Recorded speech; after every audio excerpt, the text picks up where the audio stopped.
Oh, well, are you going to open the door, ma'am? Because 10 o'clock at night, you trying to sell me something at 10 o'clock at night? If you don't get your ass off my doorstep.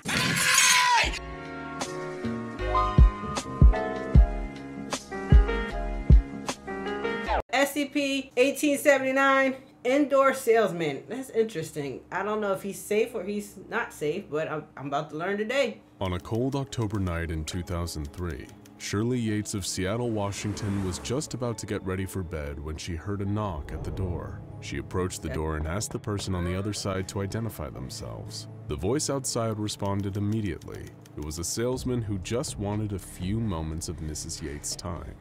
2003? Nah. First, it was almost 10 o'clock. 1960s, maybe. Later than is usual for door-to-door salesmen. And second, almost 10 o'clock at night. Oh, well, are you going to open the door, ma'am? Because 10 o'clock at night, you trying to sell me something at 10 o'clock at night? If you don't get your ass off my doorstep. Few moments of Mrs. Yates' time. This was odd for two reasons. First, it was almost 10 o'clock at night, much later than is usual for door-to-door salesmen. And second, the knock hadn't come from Mrs. Yates's front door. It was coming from the door to her bathroom. Oh, hell no. All right, no. Housekeeping, you want me to jerk you off? Bitch, what? In the last 40 years, then your answer to that question is probably no. In the age of online shopping, the idea of a salesperson going from house to house hawking vacuum cleaners or encyclopedia sets feels like a relic from the past. It's highly unlikely you'd ever see one walking the streets nowadays, and equally unlikely that one would knock on your front door. However, if you live in Washington state, you might need to be wary of a certain salesman who is still doing the rounds. SCP-1879, also known as the indoor salesman and the doorman, is a phenomenon that manifests randomly in homes throughout Washington. Subjects will hear persistent knocking from the interior doors of their homes, and the affected door becomes classified as SCP-1879-1. The knocking doesn't stop until the door is opened, at which point the subject will be greeted by SCP-1879-2, a Caucasian man of indeterminate age standing around 170 centimeters tall. The man will claim to be a salesman and immediately try to pitch a bizarre product to the subject whose home he's just invaded. The SCP Foundation was first alerted to the existence of the indoor salesman when they had intercepted a 911 call coming from the home of Mrs. Shirley Yates. She had opened the door to her bathroom in an attempt to get the salesman to stop knocking, and once he was in her home, he refused to leave. Well, you might have to pay him, right? Disappearing in and out of random doors in her house. Foundation Field Agent Rogers was equipped with a recording device and sent in to investigate the case with several other agents. When he arrived at the home, he found Mrs. Yates inconsolable.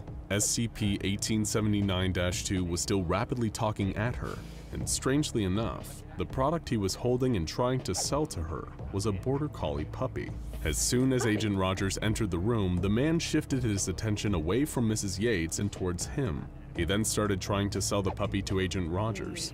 Agent Rogers did not want to purchase this puppy, but he found that the man spoke so quickly and urgently, he couldn't get a word in edgewise. The man was begging Rogers to take the puppy, practically shoving it in his face, saying that he didn't need any money, and that the only payment he needed would be some of your time. Rogers grew so annoyed at being talked over and interrupted that he ordered the other field agents to apprehend the indoor salesman. They did so, but as soon as the agents walked him out of the front door of the house, he disappeared without a trace. The agents remained in the area to monitor the situation. SCP-1879-2 manifested again in Mrs. Yates's home 6 hours later, still trying to trade the puppy for no money, just a little of her time. 12 years, to be precise. Yates relented and agreed to take the puppy, and immediately disappeared. The indoor salesman then disappeared himself through the closet door before he could be apprehended again. At a loss for what to do, the agents administered Class A amnestics to Mrs. Yates's family and left. The reason for her disappearance wasn't fully known until 12 years later in 2015, when she reappeared in the same spot she disappeared from, having no concept of how much time had passed. The puppy really had just cost her 12 years of her life. Stories like that of Shirley Yates have popped up all over the state in the years since, from Everett to Walla Walla and everywhere in between. Due to the random nature of SCP-1879 events and the way the indoor salesman can disappear instantly in and out of any door in a building, the SCP Foundation has been unable to capture him. The best they've been able to do is monitor 911 calls from across the state, listening for keywords that might indicate another SCP-1879. So if you move, will he follow you there? I would have took the puppy and disappeared. I probably would have, because after a while he would have annoyed the shit out of me. If you wouldn't ask him for money, you just want me to take the puppy, fine, I'll take the damn puppy. But I see what happens when you take the puppy. When such an event is reported, the Foundation deploys Mobile Task Force Row 4, aka Shoes Salesman. This task force's entire purpose is to minimize the amount of harm the indoor salesman is able to cause by intercepting him before he can make a sale. This is a very important task, as evidenced by the story of Mrs. Yates, since while the products this salesman sells might be innocent, he doesn't accept payment in any normal currency. The price he asks for his products are always bizarre and often deadly. If all someone loses is 12 years of their life, they could be considered to be getting off easy. In one instance, the product being sold was a single red rose in exchange for the subject's heart. Once the deal was sealed, the subject dropped dead on the spot, with an autopsy revealing that his heart and circulatory system vanished from inside his body. In another, the indoor salesman offered 220 bananas and told the subject to simply give him some sugar. The subject agreed, and all candied goods in the home disappeared. In a third, the indoor salesman was trying to sell a thermonuclear warhead, the price of which was the subject's soul. The subject accepted, and at first nothing seemed to have happened. The Foundation confiscated the warhead and placed it into non-anomalous containment. Later that day, the subject went to listen to some music, only to find that 2 of her vinyl records had gone missing: Lady Soul and Almighty Fire, by world-famous soul singer Aretha Franklin. So, even though he's incredibly invasive, annoying, and his transactions can be deadly, the indoor salesman still maintains a sense of humor.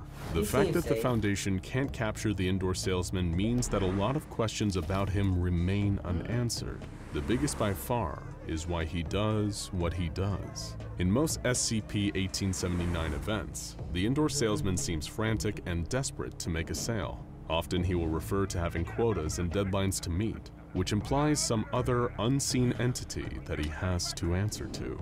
These questions remain unanswered because all attempts to interrogate the indoor salesman have been unsuccessful. When he manifests in a location, it's impossible to get him to stray from his sales pitch, and he disappears as soon as he successfully sells his wares. However, there was one instance where, after an SCP-1879 event took place, Foundation agents were there to witness a rare interaction between the indoor salesman and his mysterious employers. Agent Rogers and the rest of the shoes salesmen were called out to a home in Spokane, where rapid knocking had begun to emanate from the bedroom door.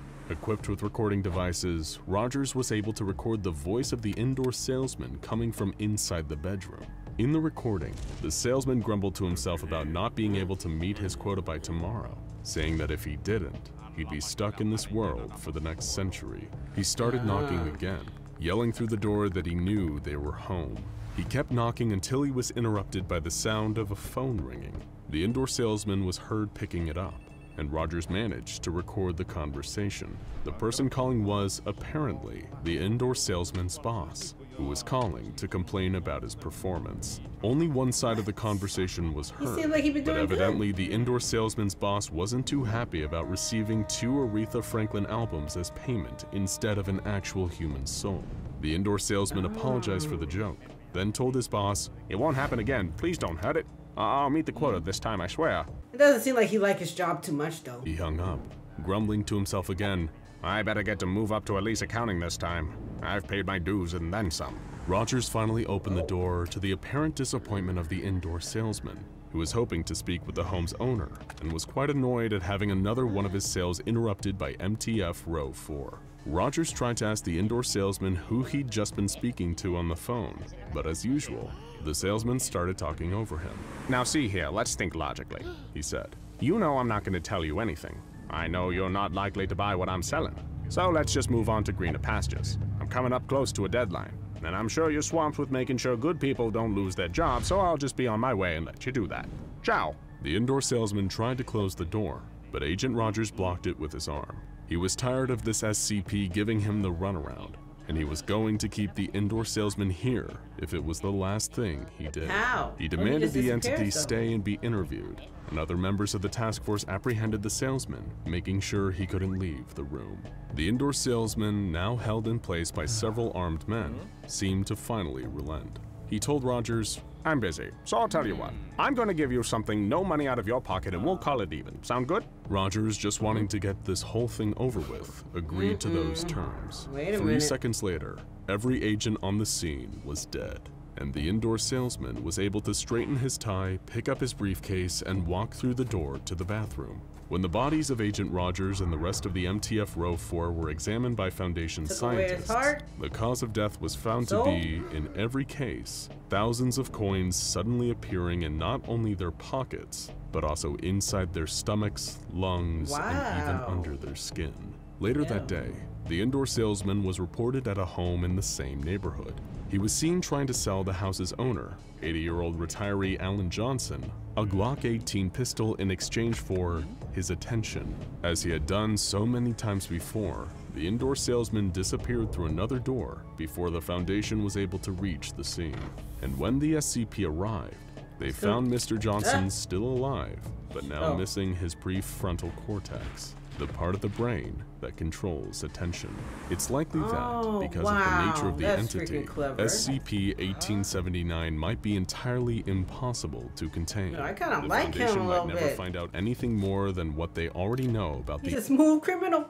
the way he's able to manifest behind closed doors, or the reason he has to keep filling quotas for an unseen boss who apparently doesn't have a very good sense of humor. So, if you're ever in Washington State, be careful who you open your doors to, especially if the knocking you hear is coming from inside your house. Yeah, but what if you leave the house? So far, I've been watching some non-terrifying things. I mean, besides the ones I played in the game myself, but this guy was pretty damn cool for being who he is, and it's like now me looking at it as a JoJo thing. What is your stand? What is your ability? What can you do? I actually like his thing. It's kind of clever how he worked his business. SCP-1879 Indoor Salesman. You are pretty cool in my book. But there we go, Blaze Squad. I hope you guys enjoyed. If you did, make sure you blaze up the like button. And if you have any suggestions of some scary, terrifying ones, please let me know, because I want to now really see some horrifying ones. And I will see you guys in the next video.